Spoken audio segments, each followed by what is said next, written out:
Okay, we'll start with a shot of our resident and dominant pair of geese who have run all of the other geese off the pond, way down there. And even from up here, when they start honking, literally the other pairs run away. So the infrastructure work continues, a basic path, because this is a mud pit down here. I will line it and finish it out later on this year. And then an update on everything else. What we have here is a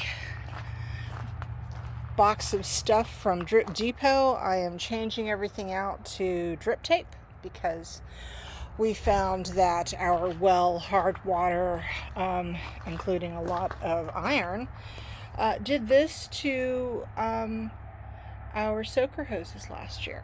And it's not dirt, it's iron. So pulled all of that out, gave the fixtures to someone else, and then another game changer. Thank you, Laura and Mark, and all of the different people who have said HoseLink is awesome, because HoseLink is awesome. And wow, it's wonderful. I almost don't need drip tape, but I do, because it'll make life easier. So, chives are good. I did Nepeta. I am doing some cuttings of lavender and moving them around, and quite frankly, I did not know you had to trim lavender back every year or else it got woody. So you can see it was getting woody, but when I started trimming back, I noticed there was green down at the base, so I just cut the crap out of it. I left a few in case I needed them, but they're basically going to be for more cuttings, and it is spawning all new growth. And I did that on 4 of these in this bed, and they're all quite happy. So good to know it doesn't just kill them if you cut them back short, as long as, you see a little bit of green, it's alive down there, it'll come back. I did some transplanting of volunteers, such as the onion and the the lettuce, and I transplanted my cilantro. They look a little sad, but they're good. Still taste like cilantro, just kind of pink and yellow in some of the older leaves, but I've got a lot of new growth. As I mentioned last time, the praying mantises, whatever, the army has invaded. They're all around. They're very cute, and that is basically the pollinator and herb bed. So things have been afoot over here. Still haven't picked up from the lavender I trimmed. What can I say? I've been busy. The winds have been awful, and continue to do horrible things to the obelisks. But what can you do? So the bare root strawberries have done nothing so far in my 2 beds. I did transplant one runner that was jumping outside of one of these beds, and those are all transplants. So worst case, I have a lot that I can dig up and put in there. Obviously, strawberries are not an issue. Grapes have come back. 2 of them have already leafed out. A little worried because we had some frost warnings for a few days, but the others are budding up to leaf out. So that should happen, which makes me very excited, because I was a little concerned about whether or not, they would make it. It was my first year putting them in the ground. They seem rather happy. I've done a few things differently in the garden. I think, as I mentioned before, I now have done some bean beds. I was checking on a few things, put a few extra beans in case they got a little too dry during that cold snap. But I can see they're coming. I see little necks in there. So, yay! We did have a cold snap. Cold was not my problem. I am prepared for that. I have learned from last year. I have cloches, and then I double up on the harvest guard, and I will put bottles of warm water in there, boiling water, if you will. But the wind beat the crap out of my plants before I could get them covered. I ended up stuck at work a little later than planned that day. So far, now that I have strung these indeterminates, they're okay. So I have I have replacements that I'm hardening off down there just in case I need to pull them out in a few days because they aren't looking great, but so far so good. One of these got really beaten up too. I'm probably going to go ahead and just trade him out. He was looking a little poorly anyway. But the rest of them did well. I left the cloth on just in case we got a surprise. So I'll pull that off in a couple of days. The 10-day forecast looks good. But, you know, we're working through it. I sowed my onions, and I started out being so good, spacing them well, everything's going well. And at some point I was like, good God, this will take up everything. So they started going in 2s and 3s, and I'm like, oh, I'll do the Charles Dowding multi-sow method and pull some out early. And as you can see, I've got drip tape that I have stretched out, waiting for a couple more pieces to come in now that I've done it.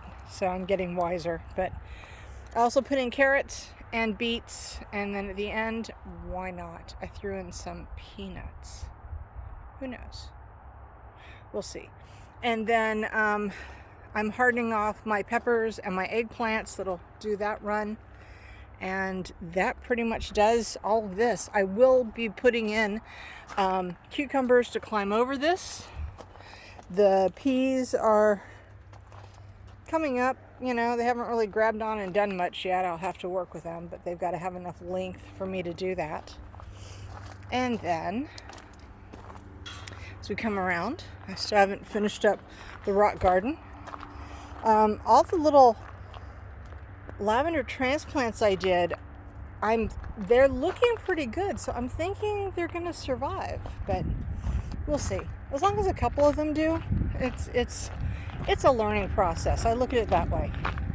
I took the windows off so that all of my cold frames that are, you know, bolting and have been bolting can actually flower, makes the pollinators happy. I'll get my seed. We have eaten a shocking amount of blue curly kale this year or this past year, and probably will again this year. We continue to do that. So, but yeah, that was a good experiment, except for putting my hand through one of them, and so really pleased. I'm going to leave this center bed. I'll leave one of them. I was going to leave the center one, but I see that the perpetual spinach is flowering back there, and we like it too. So maybe I'll leave that bed, pull out this, because we're not huge Swiss chard fans, we've discovered. And I've already been pulling so much from that one, it's a little sad. But 2 of these are going to become my bush cucumber spots because I have run out of room. I built another bed. I decided I didn't want to deal with the white butterfly and the cabbage loopers and stuff like that, and 3-lined potato beetles and all of that. So good luck. I am really pleased. I can even water through this. It's a really fine mesh, which my husband likes better than the white mesh that was here, because that you could see clearly. In this, you kind of see through like a screen. So potatoes are all coming up. These are transplanted parsnips and celeriac from last year. Why not? We'll see. I still come in and harvest some from the parsnips and their leaves, the parsley, and use those. I'm just curious what the celeriac's going to do. I'm starting to harden off another round of celery and celeriac to bring to this bed. And then I've got a run of Bok Choy in the back with, I've got my brassicas in front of it, my purple broccoli, my regular broccoli, and my cauliflower, which we didn't really care for, but I'd already started them, so there you have it. And then we have runs of kale, because we eat a lot of kale. And I'm still waiting on my Hass-caps to come in. I understand that the processing for shipment has started, so yay. That will be 5 little Hass-caps going in, and looking forward to that. That is a Bok Choy, a volunteer that survived all winter and is flowering, so fine, I'll get seeds from that. Instead of letting it go too long and it's self-seeding like I did last year. That's not a good thing. And then as you can see, like I said, I've got all of my other ones over there hardening off. Good overcast days.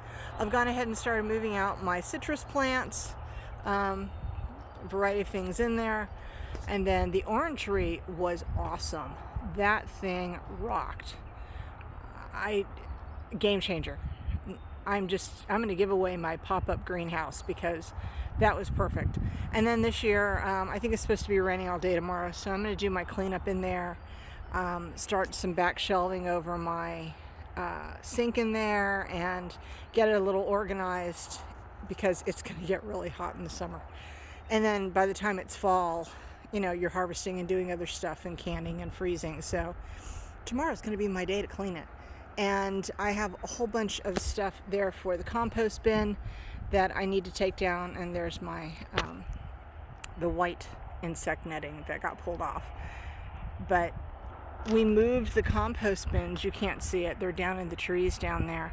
But I'm hoping the rains that are coming tonight and tomorrow will really wet down what's in there before I add more to the pile and get it going. So that's the plan there. As I've mentioned before, this is going to be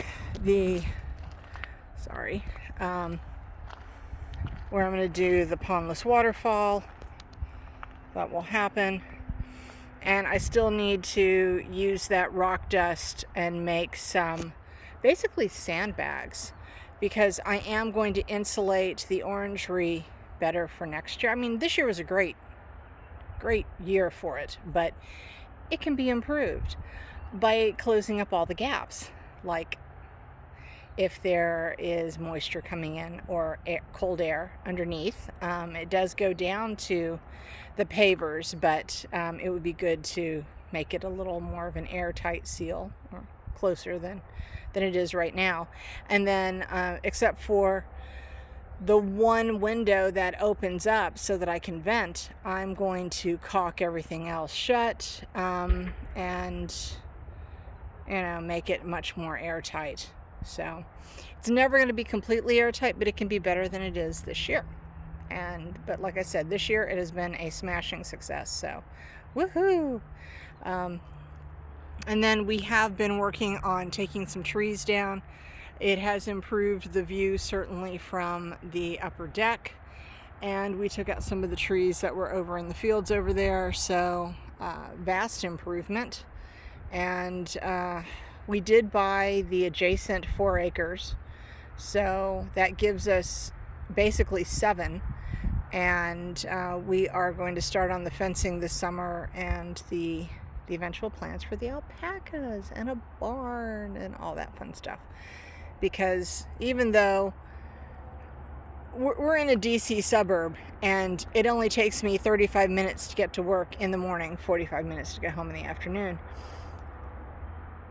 we are technically in a rural part of the county, and agriculture is encouraged here. It is something they would like to see the rural aspect of life out here maintained.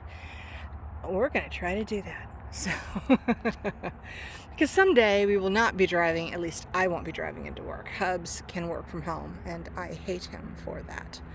And my very pouty little princess, she would like to be here with me, but because I'm going in and out of the gates and stuff into the backyard, I have relegated her, tough life, to the screened-in porch on one of 3 beds, her choice. And she still has 2 beds on that part of the deck, including a hammock that is under a sunsail. So it is not a hard life for my my cattle dog Cricket.